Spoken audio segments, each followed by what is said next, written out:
Olá, sejam muito bem-vindos ao canal de podcast de história do professor Elias Cruz, e hoje iremos falar do período do primeiro reinado aqui no Brasil. O império fundado por Dom Pedro I em 1822 não teve aceitação pacífica em todas as províncias brasileiras.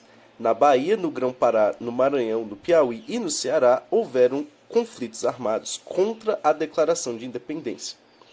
Na Bahia, as forças portuguesas, comandadas pelo coronel Madeira de Melo, recusaram-se a aceitar a emancipação política do Brasil e ocuparam Salvador, onde perderiam o líder da resistência baiana, Freitas Guimarães.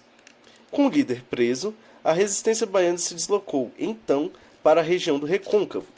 Lá em junho de 1822, líderes das cidades de Cachoeira e de Santo Amaro romperam com os portugueses e rumaram para Salvador, onde sitiaram a cidade, impedindo as tropas portuguesas de se abastecer de alimentos. Enquanto isso, no Ceará, forças populares comandadas pelo sertanejo José Pereira Filgueiras tomaram Fortaleza e formaram um governo emancipacionista. Tropas enviadas do Ceará, do Maranhão e da Bahia juntaram-se aos piauienses e se posicionaram nas cercanias da cidade de Campo Maior, dispostas a impedir a passagem das tropas portuguesas de Cunha Fidié, que se dirigiam à capital da província. Lá, cerca de 2.000 nordestinos, portando facas, foices, machados, espadas e espingardas velhas, enfrentaram os portugueses, armados de canhões e fuzis, na Batalha de Genipapo. Foram mais de 5 horas de luta que ocasionaram baixas significativas de lado a lado. Apesar de não terem conseguido vencer esta batalha, os piauienses enfraqueceram as tropas de Fidié e continuaram a combatê-las em Caxias, no Maranhão, onde elas foram forçadas a se render. Em São Luís, a independência foi aclamada pela população local, que teve o apoio da esquadra do almirante Xoxane para legitimá-la. No Pará, líderes populares locais, como o cônego Batista Campos, invadiram o palácio do governador e assumiram a liderança do movimento. No entanto, as autoridades nomeadas por Dom Pedro I, auxiliadas pelas forças do mercenário John Grenfell, opuseram-se à iniciativa dos paraenses, prendendo e fuzilando a maioria deles. Conseguir o reconhecimento da independência também não foi uma tarefa fácil. As nações absolutistas que formavam a Santa Aliança opunham-se ao liberalismo na Europa e ameaçavam frustrar a emancipação política latino-americana. Os Estados Unidos, por sua vez, estavam progredindo economicamente e tinham interesse em ampliar sua influência no continente americano. Pressionado pela Inglaterra, Portugal reconheceu a emancipação do Brasil em 1825. Para pagar a dívida assumida com Portugal, o Brasil de Dom Pedro I pediu um empréstimo aos banqueiros ingleses. Estes concordaram em emprestar o dinheiro, mas como Portugal tinha uma dívida com a Inglaterra, o dinheiro não chegou a sair dos cofres ingleses. A Inglaterra, por sua vez, reconheceu a emancipação política do Brasil em 1827, exigindo em troca a renovação por mais 15 anos da cláusula do Tratado de 1810, que fixava em 15% o imposto a ser pago pelos produtos ingleses, b. a extinção do tráfico de africanos no prazo de 3 anos e, com tudo isso, esses acordos que ampliaram a influência britânica no Brasil no século XIX foram mal recebidos por políticos brasileiros, colaborando para o enfraquecimento do poder de Dom Pedro I. Uma Assembleia Constituinte formada de deputados de várias províncias brasileiras começou a se reunir no Rio de Janeiro em maio de 1823, a fim de elaborar uma Constituição. Não tardaram a surgir divergências entre Dom Pedro I e os deputados. No discurso de abertura da Assembleia, ele jurou que só defenderia a futura Constituição se fosse digna do Brasil e dele próprio, e assim foi revelando seu autoritarismo. A partir daí aumentaram as divergências entre o imperador e os deputados, com acusações de lado a lado. Dom Pedro I, então, tomou uma medida extrema. Em novembro de 1823, dissolveu a Assembleia Constituinte e mandou prender vários deputados. Depois do fechamento da Assembleia, Dom Pedro I, então, nomeou 10 homens de sua confiança para escrever uma Constituição em 40 dias. A primeira Constituição brasileira e única do Império foi outorgada em 25 de março de 1824 e definiu o governo como uma monarquia constitucional hereditária. O país foi dividido em províncias cujos os presidentes seriam nomeados pelo imperador. Os poderes instituídos nessa Constituição eram 4: o poder executivo, o poder legislativo, o poder judiciário e o poder moderador, que era exclusivo do imperador, e que podia dissolver a Câmara e convocar eleições para renová-la, nomear presidentes da província, convocar as Forças Armadas, aprovar ou vetar as decisões da Câmara e do Senado e, enfim, colocar este poder para permitir ao imperador colocar-se acima dos demais poderes. O voto era indireto e censitário. Indireto porque, primeiramente, os votantes escolhiam os eleitores, que por sua vez escolhiam os deputados e os senadores. Era censitário porque dependia de rendimentos. Para ser eleitor era preciso ter uma renda anual de no mínimo 100 mil réis. Para ser candidato, o deputado deveria ter uma renda de 400 mil réis e para senador de 800 mil réis.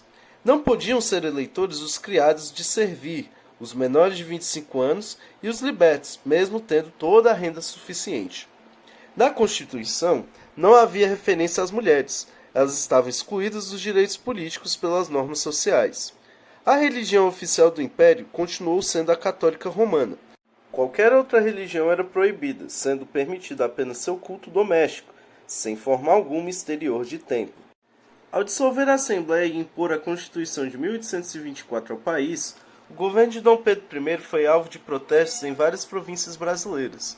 Em Pernambuco, essas críticas eram estampadas em vários jornais, e principalmente por aquele de Cipriano Barata, que era Sentinela da Liberdade. Frei Joaquim do Amor Divino Caneca também possuía um periódico chamado Tifes Pernambuco, que era do Amor Divino, e ambos tinham sede na cidade de Recife.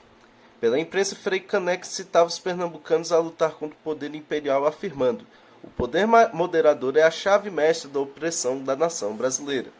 Assim, quando Dom Pedro I nomeou um presidente para a província de Pernambuco que desagradou aos pernambucanos, eles romperam com o Império e, em 2 de julho de 1824, proclamaram a Confederação do Equador, uma república sob o comando de Manuel Paes de Andrade.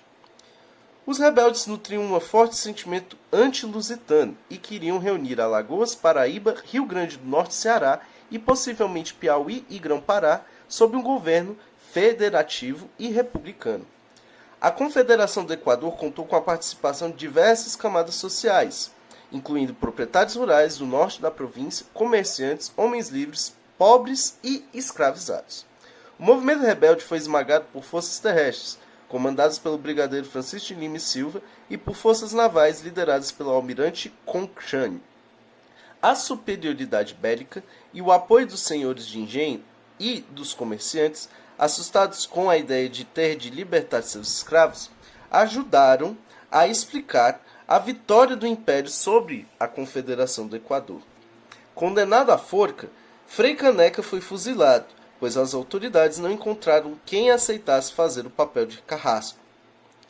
Ao longo de seu reinado, Dom Pedro I foi perdendo apoio e popularidade, o que pode ser explicado por uma série de fatores, dentre as principais: uma grave crise econômica financeira que atingiu o país por um conjunto de razões, a queda nos preços de alguns produtos primários brasileiros, como algodão, couro, cacau e fumo, em razão da concorrência externa e da retração da economia mundial, a emissão desenfreada de moedas de cobre, ocasionando aumento generalizado nos preços dos alimentos e dos aluguéis, os pedidos de empréstimos aos bancos ingleses, que em 1829, como reflexo dessa crise econômico-financeira, o Banco do Brasil, que havia sido fundado na época por Dom João VI, que era pai de Dom I, decretou falência. Mas, principalmente, uma das questões que mais prejudicaram e desgastaram o governo de Dom Pedro foi a questão da cisplatina. Em 1821, Dom João VI anexou a banda oriental ao Brasil com o nome de Província Cisplatina, onde hoje é a região do Uruguai. Em 1825, os cisplatinos, descendentes de índios e de espanhóis em sua maioria, separaram-se do Brasil e uniram-se às Províncias Unidas do Rio da Prata, que iria se tornar a Argentina. Esse fato provocou a Guerra da Cisplatina, na qual os cisplatinos e argentinos guerrearam contra o Império Brasileiro. Nesse conflito, que consumiu muitas vidas e muito dinheiro, O Império foi derrotado e a província cisplatina tornou-se independente com o nome de República Oriental do Uruguai em 1828. Outro grande problema foi a sucessão do trono português. Com a morte de Dom João VI, em 1826, pai de Dom Pedro, este herdou o trono português, mas logo renunciou a ele em favor da sua filha, Maria da Glória. No entanto, Dom Miguel, irmão de Dom Pedro I, desfechou um golpe de Estado e ocupou o trono que caberia à sua sobrinha, proclamando-se o rei. Dom Pedro I reagiu enviando dinheiro brasileiro para ajudar os constitucionalistas na luta contra o seu irmão em Portugal. Diante disso, a oposição liberal passou a acusá-lo de estar mais interessado no trono português do que nos problemas brasileiros. A onda revolucionária de 1830, que derrubou o imperador absolutista Carlos X na França, repercutiu entre políticos e jornalistas liberais brasileiros, que passaram a comparar Dom Pedro ao imperador francês deposto. A situação piorou muito com o assassinato do jornalista paulista Libério Badaró, um dos principais críticos do imperador. Para tentar refrear a oposição, Dom Pedro resolveu visitar algumas províncias. Em Minas Gerais, este foi recebido com extrema frieza. De volta ao Rio de Janeiro, foi recepcionado pelos comerciantes portugueses, que organizaram uma grande festa pública no centro da cidade para homenageá-lo. Foi que bastou para o início de brigas de rua entre brasileiros e portugueses, todos armados de paus, pedras e garrafas. Os conflitos duraram de 11 a 16 de março de 1831 e ficaram conhecidos como a Noite das Garrafadas. A resistência não se fez esperar. Reunidos no Campo de Santana, atual Praça da República, populares deputados, jornalistas e militares manifestaram seu descontentamento. Isolado politicamente sob forte pressão popular, Dom Pedro I abdica em 7 de abril de 1831 em favor de seu filho Pedro de Alcântara. O problema é que este tinha apenas 5 anos de idade. O Brasil, por conta da pouca idade do novo imperador, então passou a ser governado por regentes. Dom Pedro I volta a Portugal e luta pelo controle do governo português. Enfim, esse foi o podcast de hoje. Espero que vocês tenham gostado. Curta, compartilhe, assine o nosso canal e valeu!